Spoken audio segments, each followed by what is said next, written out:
Deuxième vidéo d'une série de 6 vidéos pour ce chapitre 2 consacré au processeur. Cette vidéo va être assez courte. Ici, on va juste s'intéresser à la fabrication des processeurs et on terminera juste par l'explication de c'est quoi un socket. Donc, les processeurs, donc les semi-conducteurs de manière générale sont fabriqués comme la matière principale qui est présente. Il y en a d'autres, hein, mais la matière principale c'est le silicium. Souvent, ils vont extraire donc du silicium, ils vont l'extraire depuis du sable, donc ils vont chercher du sable composé à 25% de silicium. Ce silicium, donc ils vont l'extraire du sable, ils vont essayer de le purifier au maximum. Pour les processeurs, petits processeurs d'ordinateur, ils essaient d'atteindre la qualité qu'ils appellent le EGS, pour Electronic Grade Silicon. Donc silicone en anglais, quand on traduit ça, c'est silicium, hein, parce que j'ai déjà vu des mecs qui traduisaient silicone par silicone, ce sont deux choses différentes. Donc silicium, c'est silicone en anglais.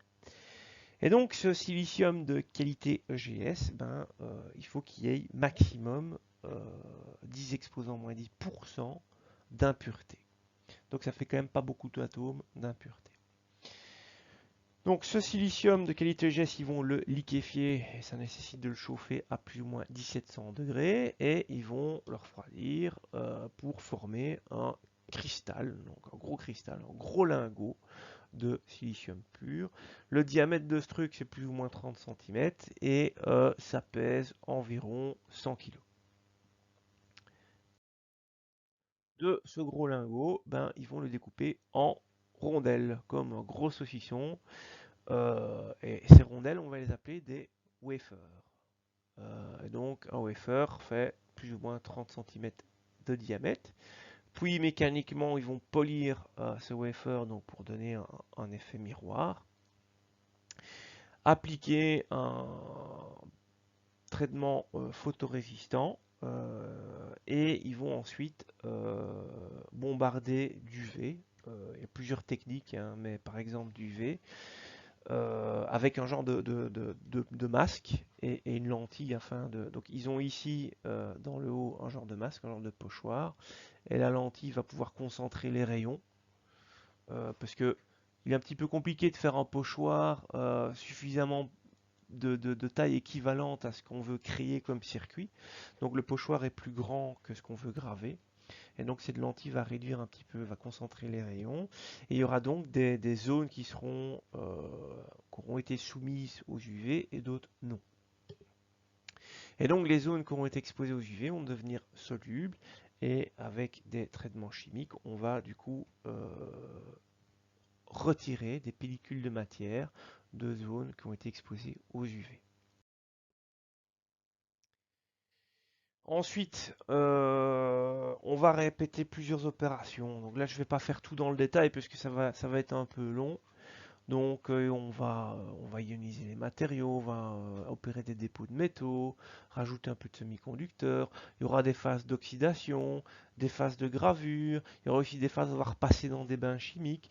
Et de cette façon, on va repasser aussi avec des pochoirs, etc. comme vu précédemment. Donc on va opérer plein de couches différentes et à un moment donné, on aura on aura le circuit complet du processeur. Une fois la gravure terminée, enfin une fois la fabrication des processeurs terminée sur le wafer, donc sur la galette, donc sur une galette, il y a évidemment plusieurs processeurs de fait, tous identiques. Et un processeur, enfin la partie faite sur la galette, on appelle ça un die. Donc ensuite, ils vont donc tester tous les dice. Donc avec une machine, ils vont tester les dice individuellement, parce que potentiellement, il y en a qui peuvent ne pas être fonctionnels ou partiellement fonctionnels. Donc les pas fonctionnels, ils seront jetés évidemment, et les partiellement fonctionnels vont peut-être être récupérés, mais ça je vous en parlerai un petit peu après. Et donc on va découper du wafer les dice fonctionnels et partiellement fonctionnels pour en faire des processeurs. Alors une fois qu'ils ont découpé le die, ils le prennent et ils le placent sur une petite plaquette électronique, plaquette sur laquelle en dessous il y a les entrées-sorties, enfin la connectique qui vient envoyer et sortir les données avec la carte mère. Et au-dessus de ce die, il y a une petite coque métallique qui est placée. Et entre les deux, il y a un joint thermique qui soit c'est un genre de pâte thermique, ça c'est pas top, soit une soudure thermique. Alors pourquoi l'un est meilleur que l'autre? Ben, avec la soudure thermique, la conductivité thermique sera meilleure qu'avec une pâte thermique entre les deux. Étant donné que le but après est de venir refroidir cette plaque-là pour refroidir le die, ben, meilleure sera la conductivité thermique ici, meilleure sera la qualité du refroidissement. Donc il est toujours préférable d'utiliser des processeurs qui ont une soudure thermique entre son die et sa petite capsule. Bon, on n'a pas toujours le choix, mais si on a le choix, il faut préférer ce système-là. Ensuite, chaque processeur est passé sur un banc de test et en fonction des résultats, il sera placé, vendu sur un modèle plus haut de gamme ou moins haut de gamme. Donc, ils ne vont pas faire un wafer, un principe de fabrication par modèle de processeur. Ils ne font pas comme ça. Ils ont quelques schémas différents et en fonction des résultats au test, les processeurs seront placés dans des gammes plus ou moins élevées en fonction des résultats au test. Donc dans mon exemple ici, ce sont des processeurs avec un nombre de cœurs identique. Par contre, celui-ci prend des fréquences plus élevées que celui-là. Et donc le processeur qui sera mieux comporté au test sera mis dans cette gamme-là.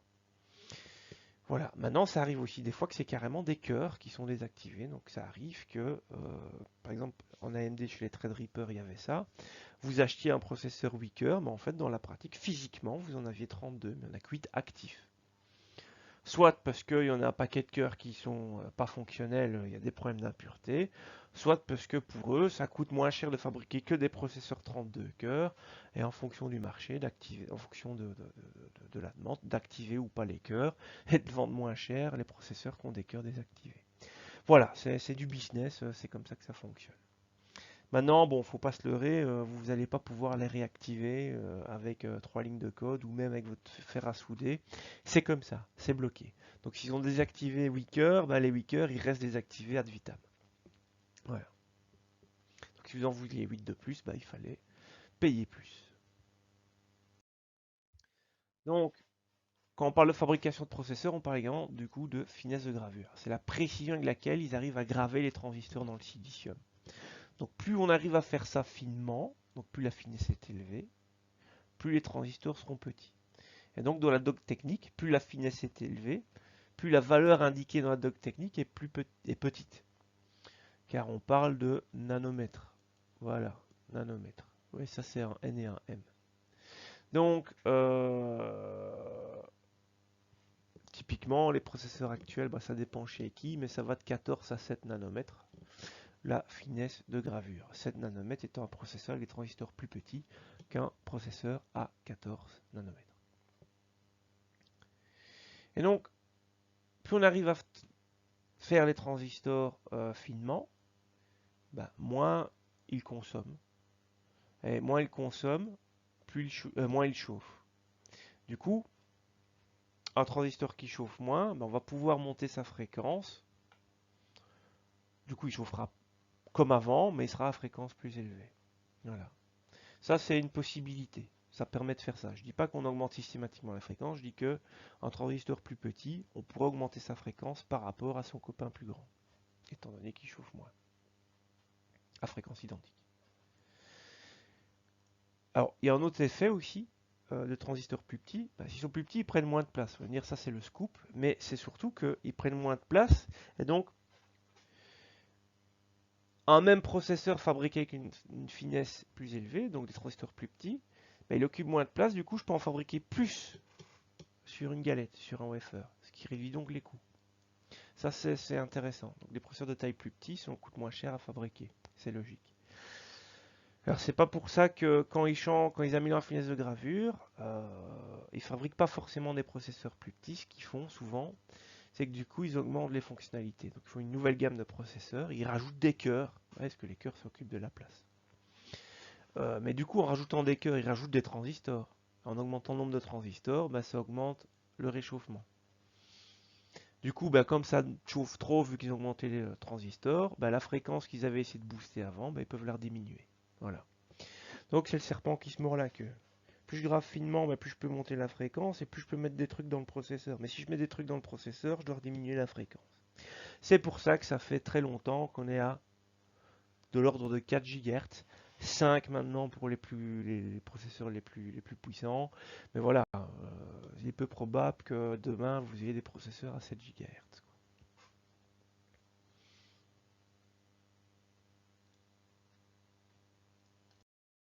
Outre la finesse de gravure, dans la dock d'un processeur, vous avez également comme information, c'est son format, donc le socket.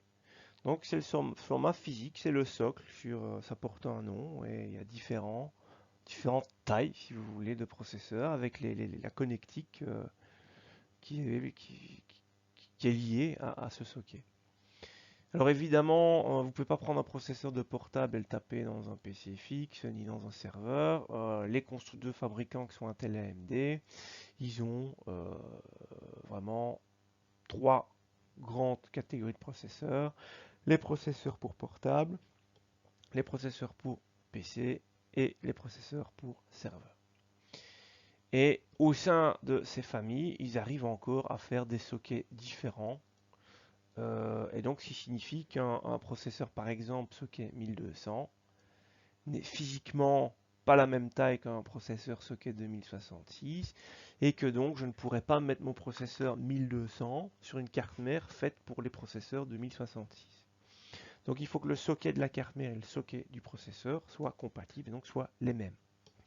Et vous voyez évidemment qu'entre AMD et Intel, c'est pas les mêmes sockets. Vous ne pouvez pas acheter un PC Intel et dire dropper le processeur Intel et y mettre un processeur AMD sans changer la carte mère.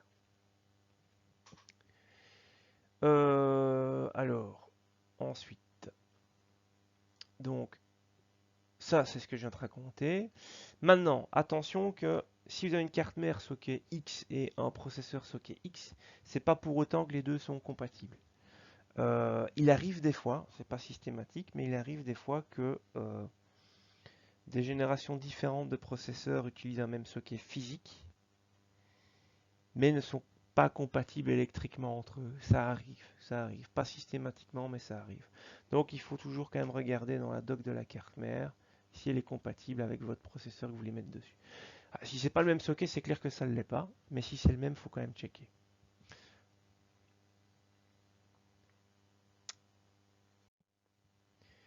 Et donc, faut aussi savoir, bon, à titre informatif, souvent Intel, à chaque génération de processeur, ils conservent un même socket tous les 2-3 générations. AMD, eux, ils sont plus tendance à garder un même socket et à essayer d'avoir une compatibilité entre chaque génération plus élevée que chez Intel. Généralement 4 générations. Donc vous achetez une carte mère AMD, vous pouvez faire jusqu'à 4 générations de processeurs avec. Ça arrive régulièrement, Intel c'est rarement le cas. Mais bon, ouais, souvent on change tout. Hein. Enfin, on change rarement que le processeur. Maintenant ça arrive, hein, ça arrive. Enfin voilà, ceci clôture donc cette vidéo dédiée à la fabrication et au socket.